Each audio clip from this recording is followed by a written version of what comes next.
and welcome to my June books video. If you're new to my channel, my name is Lillian and I like to make videos about the books that I've been reading. This year it's been a lot of fiction, some memoirs, a little bit of sci-fi here and there, and every month I choose one book about Singapore to read as well because that's where I'm based, out here in Singapore. So if that sounds interesting to you, please feel free to hit the subscribe button. The first book that I want to talk about is called Homegoing by Yaa Gyasi. It was published in 2016, so it's been around for a few years and really received a lot of critical and widespread acclaim when it came out, and so I was really excited to finally get around to reading it with my book club. I actually have already read her second novel, which is called Transcendent Kingdom, which I really enjoyed. This book is very different from that one. It follows the lineage of two half-sisters dating from the 18th century, one who stays in Ghana and another who is captured and put through the slave trade and ends up in the US. And we follow 7 generations of each of those lineages all the way to present day. First off, I have to say the mastery of her craft that Yaa Gyasi, the author, has is just astonishing. The writing is really compelling and direct and not overwrought and very much has a storytelling feel. So the structure of the novel is that you're actually jumping around across multiple points of view and multiple characters. And I think for the most part, Gyasi was pretty successful in being able to establish the world and the jumps in time and the new characters so that as a reader, you're not too confused and you can immediately buy into this new setting. It was a little bit difficult to keep track of each lineage throughout, but I think for the most part, Gyasi's language and her ability to set that scene very effortlessly really did pay off. One of the lineages remains in Africa throughout, and so that was really well done, and you can tell how well researched and historically accurate that portrayal is, and you get to see a glimpse into how the different tribes, such as the Fanti and the Santi, kind of had different roles in the British slave trade, and how it wasn't necessarily completely black and white. There was a lot of culpability throughout, and there's this kind of theme of original sin in terms of how atrocious and awful obviously the slave trade is. And then when you get to the lineage that takes place in the US, you're really going through kind of a tour of one articulation of the Black experience in the United States. And that lineage is full of just gut-wrenching tragedy, and you really can see how intergenerational trauma and kind of the impact of lineage and legacy plays throughout when you have this personal history that is so full of grief and tragedy. I liked that Gyasi didn't condescend to the reader, and I do think that she wasn't hand-holding at all, and she kind of expected you to pick up on her imagery and her themes. But having said that, I do feel like the thread among all the different generations could have been stronger, and sometimes her imagery around water, for example, and fire, and in addition there's a family heirloom, a necklace that gets passed down on one side but is lost on the other, was a little bit heavy-handed. And I do feel that maybe for me to have a broader theme or message really resonate, I need to read the book again, which I think that's okay. Like, some books do require rereadings, but I do feel like it's a slight flaw that having read through all of these different points of views and through these different generations, I didn't come away with like one very strong, cohesive feeling. But that isn't to say that she doesn't have really powerful themes throughout. Some of those themes are kind of the family as a structure and the family unit and the obligations and duty that you may feel as an individual for your village or for your family on the Africa side. And then in the US, there's kind of, I think, this underlying background of families being torn apart and not even knowing who your mother is or your personal history through the traumas of slavery, as well as just the treatment of Black people in our country. There's definitely a meditation on roots and heritage and knowing where you come from.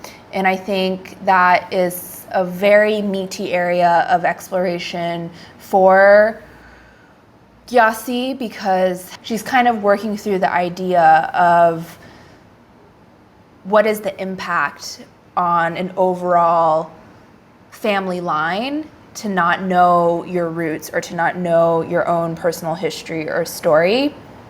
My only criticism is I do feel that this book is strongest at an arm's length, or maybe from the 30,000 foot view. When you zoom in, this is nothing about the writing. The writing is beautiful, and I think the craft is really well done. But in terms of the storytelling and the character development, when you zoom in, I think it's just hard to have so many different characters and really be able to build up something that's extremely, something that really holds together, which I do think she did a good job of.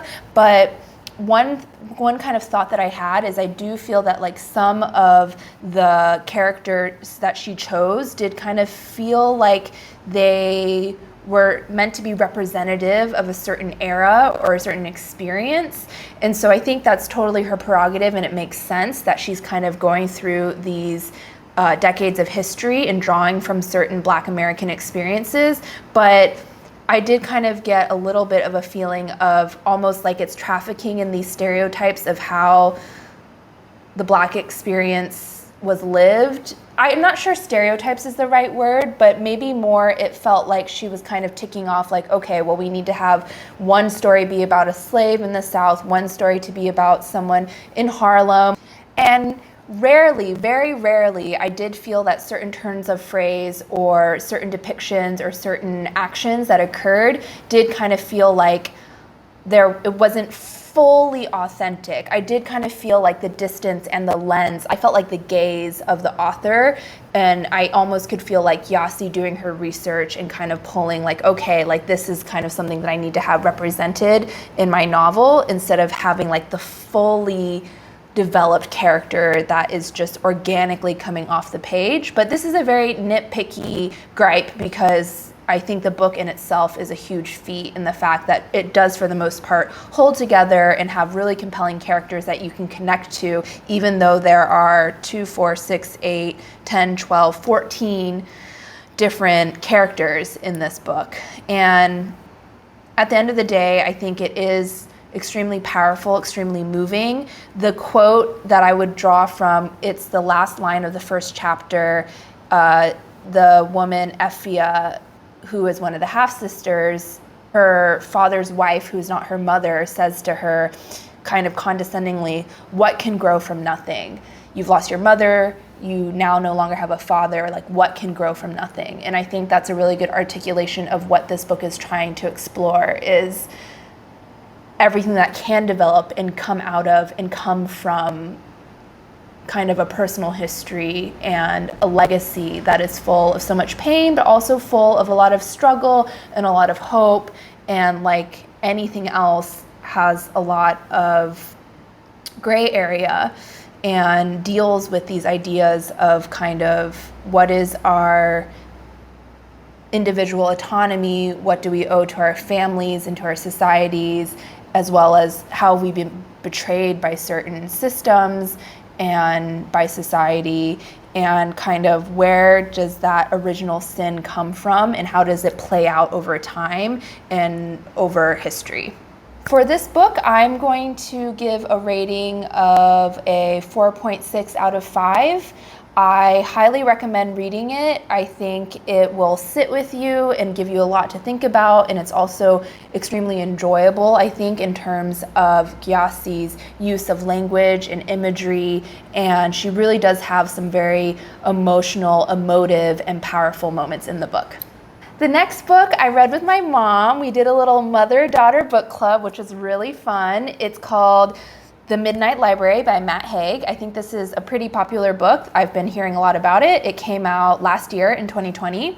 And the basic premise is this woman named Nora tries to commit suicide, and before she dies, she ends up in this kind of like nether region. It's a library for her, but it could manifest as a different place for you. And among all the books are represented all of the alternate different lives that she could have lived.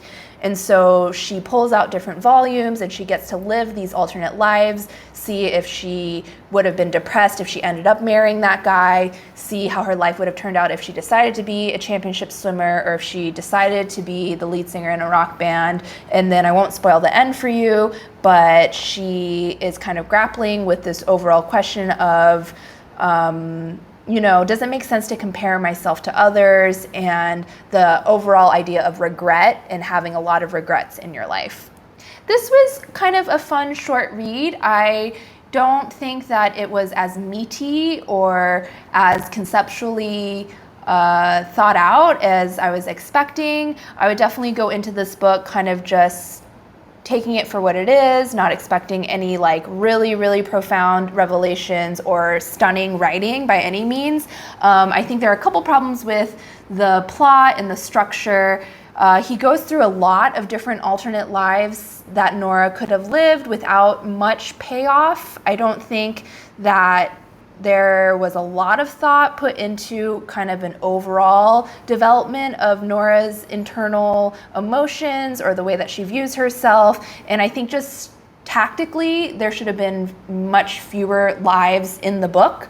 I think we go through like maybe, I want to say like at least 5 to 6 to 8 different versions of what Nora could have turned out as, which I think if he had just pared down to fewer alternate lives and really tried to figure out what he was trying to say about, living without regrets or the fact that you kind of choose your own destiny, that would have been a much stronger book. So Nora did kind of come off as pretty one-dimensional, and I think it was also an overly simplistic depiction of depression and why people are depressed. I think it's a lot more complex than how Haig depicts Nora's journey. It kind of boils down to she feels like she's disappointed a lot of people in her life and like didn't make the right choices. And then by seeing the alternate realities of how she could have lived, she realizes that that doesn't really matter so much as kind of just making do with what you've got, I guess, is the main takeaway.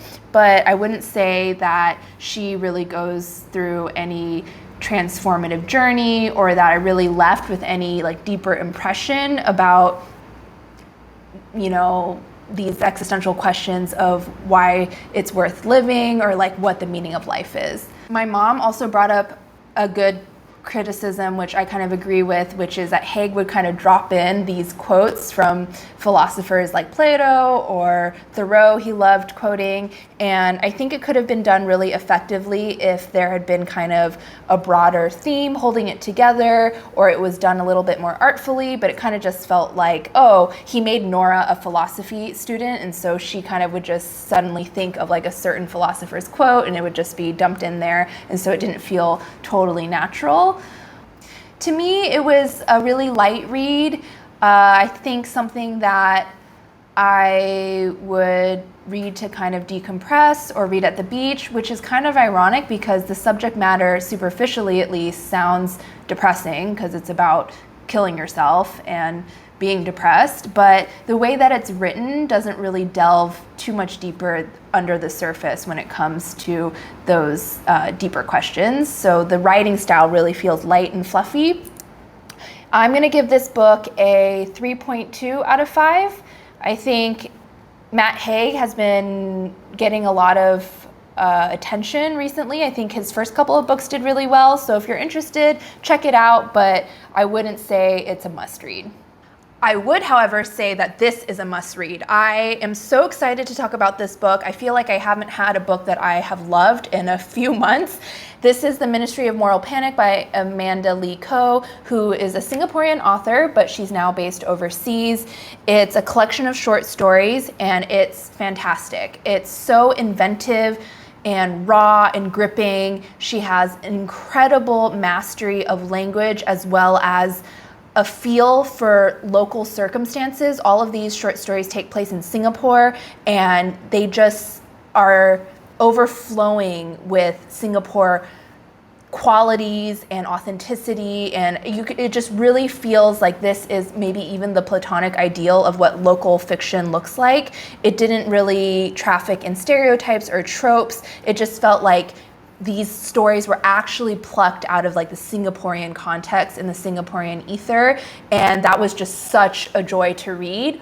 On top of that, they're daring and sexual and really evocative and kind of provocative, and so it also didn't feel like a really kind of, you know, like, oh, like cute little Singapore, like perfect little island, kind of like, oh, let me tell these very bucolic and quaint tales. It felt like she really nailed the balance of having something that's uniquely Singaporean, but is also raw and real and human.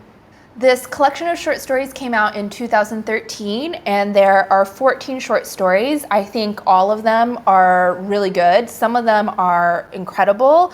I mean, I did have my favorites, but I wouldn't skip any of them. And I think this is such a great collection because it holds together. Each story stands on its own, but then as a collection, when you put it together, it's more than a sum of its parts. And she really has one or two key themes that she just hits over and over that kind of build up to like this overall resonance as you step away from the collection. So I would say the first is really like the pain and terror and excitement of love. I think each of these stories is a love story essentially, and the violence of love and the exploitation and kind of the sharp edges of romantic love and exploitative love. There's rape depicted in a couple of the short stories, and also just how human sexuality can be really messy and have that kind of underbelly. That is definitely a key flavor or color that she really excels in drawing out in each of the short stories, and that you really like walk away from this collection feeling like she said something about that. I think the second area that she's kind of exploring is really the Singaporean context.